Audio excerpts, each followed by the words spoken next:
welcome to another episode of Behind the Gate with Scott and Kate. I am Kate, and Scott is not with us tonight, but that is all right. We're going to swing along with the flow and go along with it. I want to touch base on our sponsor. It's Governor's Pub and Eatery in Sydney, Nova Scotia. Also, I want to congratulate everyone that had participated in the Atlantic Regional Drivers Challenge. Well done. It was a thrilling go because it was always a touch and base moment. So congrats to the drivers that will be moving on. Moving on tonight, we have a awesome guest. I'm so excited to talk to him. He's a up-and-coming trainer within the industry. He had a wicked year last year for just becoming, a trainer of his own. He had some really nice mares that we will touch base on as well. So I want to welcome Luke to the podcast. So welcome aboard, Luke, and I can't wait to chat. Hi, thanks for having me. No problem. So let's just dive in. Might as well. Let's Yep. just chit chat about everything. And so how did you get involved in harness racing? Well, it really started at a young age. My grandfather had a lot of racehorses before. He still has them actually. They're all retired now, but just growing up, I saw like a lot of pictures on the wall of like racehorses. I knew that I'd be interested. I was always interested in horses to begin with, but the racing world was kind of like a thing that I thought I would enjoy. And then it kind of turned into going to the barn with my uncles. They had two horses then, I think, with Trevor Hicken. And I was just going on the weekends, just brushing horses off and enjoying it at the time. And then it kind of moved into me going to the paddock, taking things back and forth. And then I started helping in paddocking for Amber Campbell, which was like a great experience. She taught me a lot. And it moved on to Adam and Melissa's barn, where I learned way like that's most of what I've learned. Like they taught me so much and they helped me along the way, even to getting my trainers. They were very helpful. Oh, that's awesome. So I touched base on last year. It was Mhm. your first year as a trainer for your own Yeah. stable. Like, what made you decide to kind of go to that trainer route? I looked up to like a lot of trainers, like I said, like Adam and Melissa. They're both very great people. I also looked up to Mark Campbell. I worked for him for a bit. He's awesome. I just feel like the trainer route was better for me. I don't think I could drive. That's a very pressure, like way too much pressure. But the trainer route, like you put a lot of work and time into them and you see them go on and do well, and it makes you feel a lot better. Absolutely. Totally understand that completely. Um, as you had your first, win, your first, that first start is a big thing. Like Yeah. knowing that you hit the track with your first horse under your name as a trainer. What was that feeling? Because I couldn't imagine. Like I am dreaming of going for my trainers and I keep postponing it. Even though I know I could do it, I just keep postponing it. But I can just imagine the thrill of being like, your name Yeah. as the trainer, and like, but that's me, like that's my horse. Like it must have been a thrill. It was a thrill. I postponed it for a year actually. I was very, I don't know, a little bit anxiety ridden at the start. You don't know how well you're gonna do. It's the start of the year, but you put a lot of work into them through the winter, so you kind of hope for the best. My first start, it wasn't great, but she was okay. And my second start, it was even better. I finished second, and then finally, like leading up my third start is when I won my first start. It was awesome. That and that's pretty impressive, and especially like, well, in my eyes, I think that's impressive. Like you Yeah. started out and you've seen yourself go from okay, I was here, I was okay. My second start, oh, they're getting a little bit better, and then it's finally like, whoa, I won. Like Mhm. I got that win under my belt. I can get the monkey off my back, and I'm good to go. So that's awesome. You had a couple awesome mares that I want to touch base on, and Yep. one is I followed her time with you, and I just adore her, and I Mhm. can't wait to see what she has in store for you after this. So let's touch base on Elm Grove Penny. How did you inquire on her? I was looking one day on Standard Canada, like for sale page, as I do on a regular basis. I love seeing what horses are for sale. But she kind of caught my eye. She was an island bred. Um, she showed pretty good lines. I saw that she did very well for Danny Romo, which is very helpful. I wanted to see what she wore exactly in Charlottetown, if she hit her knees or whatnot. Um, she wasn't very big, which is not a big deal for me. She can get around a half, and she showed like her lifetime mark is 55 over Charlottetown, and I thought if she can get around that, like she should be competitive. Right. And she was. Like she's been so competitive for you, and I've seen her when she was only young with Danny, and like you said, she wasn't very big and she still is not Yep. very big. So it's so nice to watch them from when they're just young starting, and now to see her with you now, and she's just one of those nice, all around mares that can get around, catch checks, and makes life a lot easier on a Yeah. trainer for now. My all-time favorite, I just, ever since you've got her and brought her to Charlottetown, I have fallen in love, and I have a really soft spot for chestnuts, but Mhm. she is a tank. Like, she is amazing. So you had DG's Elsa, Mhm. and she's even her sire is Shanghai Phil, like, Yeah. of all things. So, like, what made you, or how did you even inquire on her? Like, she just showed up out of nowheres. My uncle watched her a lot when she was racing in the States. Of course, she's a Shanghai Phil. He has Shanghai Phil. It kind of clicked. He really liked the way she had a record of 51 over Yonkers. She was a really nice mare. Had over 300,000 made. So when she hit on gate, he was texting me telling me he was going to bid on her. And at the start, she was just going to be a broodmare prospect. I kind of convinced him that she should race. I thought that she'd be a pretty nice race mare. And really, she was. She's not the nicest to be around, but it's part of like the racing side. She's tough, and she did way better than we both expected. We did not expect her to be an open mare, and it was awesome. Especially for my first year, I didn't think I would have a preferred mare. Yeah, like, and that's huge. And my gosh, there was one race that I watched, and she came from the back and just swooped them. And I'm telling you, the chills like went over my body just because I'm like, oh my God, like, she is a beast on the track. Like, she's all Yeah, business. Like, all she knows her business. stuff. Mhm. So that's awesome. Do you have any plans for her in the future? We were thinking if she didn't catch this year, we were gonna bring her back. She did catch. I'm very happy with that. She's in full Tobago case. I'm just Ooh. really excited to see what her foals will bring to the racetrack. It's very exciting. I don't really do babies and 2-year-olds, but I'll be happy to see anyone do well with her babies. Yeah, because she's competitive as it was in her life. Mhm. So if she can bring just as half as that, I think them foals have a big opportunity. So Yeah. that's really awesome. Another mare late in the season. What made you think of claiming this one in wheelbarrow? Like, of all mares. My uncle actually bought her from Rito. That's how she came to the Maritimes. Oh, Um, I really liked her. My name was down on her. I really, really liked her.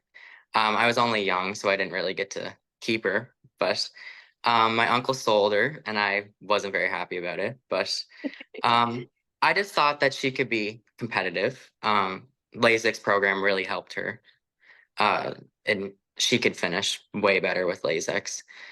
And it calmed her down a little bit. She was a really hot mare, and um, yeah, it's just I go on it like I think I can fix something. A lot of people don't like the horse. I think I can fix it and I buy it. But it's kind of I just don't think of it before I do it, and then I get it and I kind of try and fix it. And she was very nice. She tried her hardest, and it it really worked out for me in the end and Brett. Brett really liked her. He get along with her really well. Yeah, he did. So that's awesome. Mhm. Yeah, I definitely know Indy pretty well. I had her with us for a bit. She definitely is a chestnut to a T. She's got Yeah. some fire in her, and yeah, but God, she's business.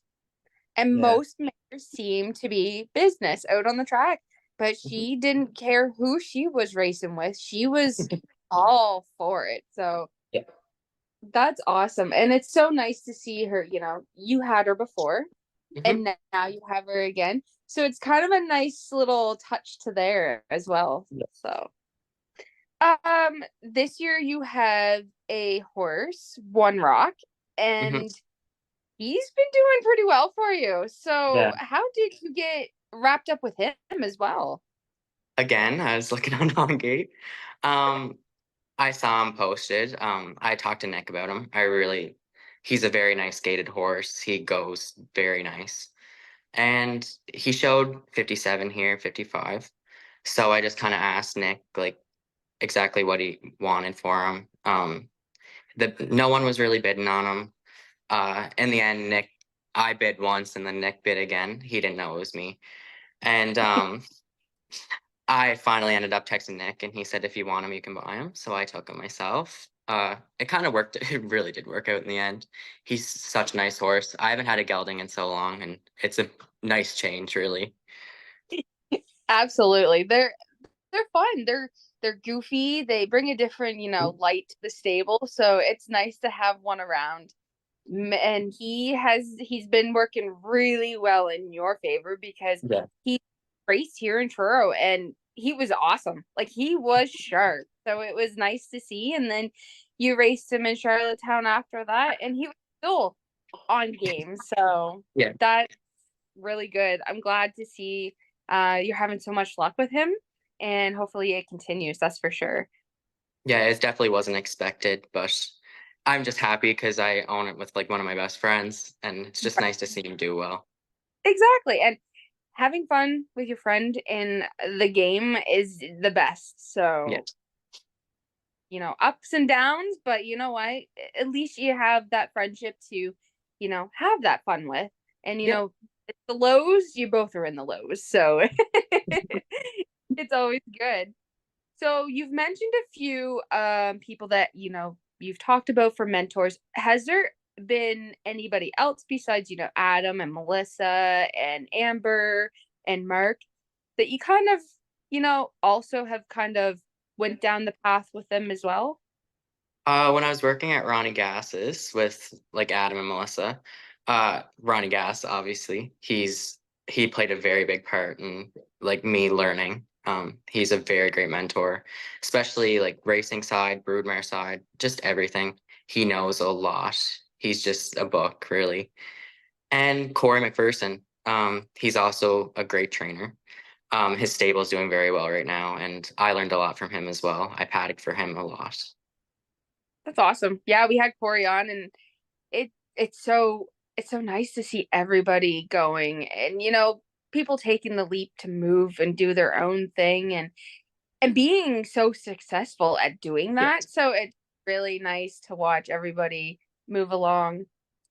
If you could pick one place in the world, and it could be anywhere, and you could race anybody that you might have in your barn or you had that opportunity to race somebody, where would you like to race and why?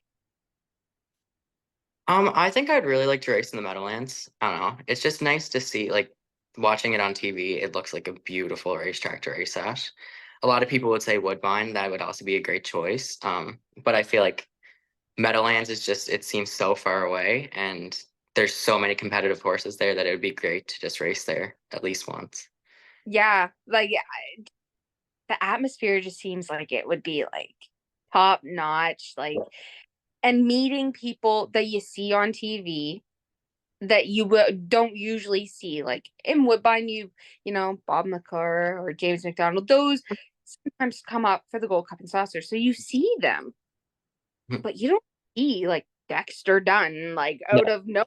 So how like it would be so cool. Be like, "What's up, Dexter? How you doing?" Like Yeah. it would be, and or just to pick their brains for like 2 minutes. Yeah. It'd be So awesome. yeah, so it'd be just yeah, I totally agree. Just a whole different atmosphere of it all. So I have a couple questions. These are fun questions. Okay. Just off the top of your head kind of thing. First question, if you were a Disney character, who would you be? That's a great question. I don't really know. I feel like the horse from Tangled would be a great one. Um, That's all.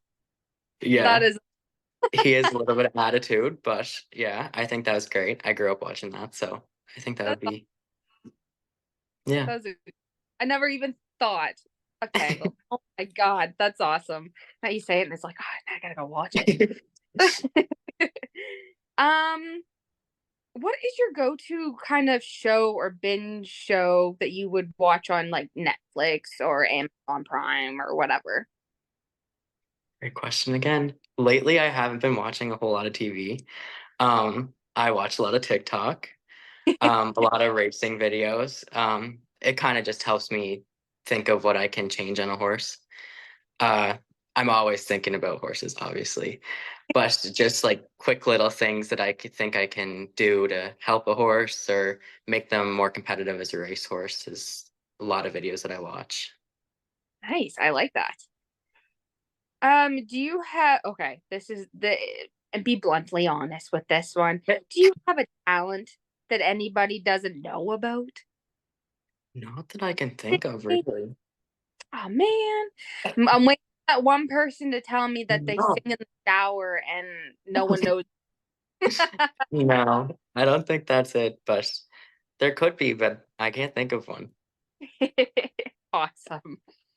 When you were little, did you have a favorite toy or a stuffed I, animal? I had Anything? a lot of Breyer and Schleich horses, of course. I was obsessed with them. We'd go every weekend to get new ones. It's there's actually a big box we just moved. It's in the garage that I have full of them. Yeah, that's what I did when I was young. I'd play with toy horses.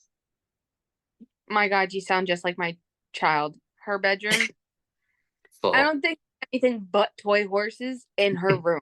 Yeah, I don't blame her. Tires. Oh my.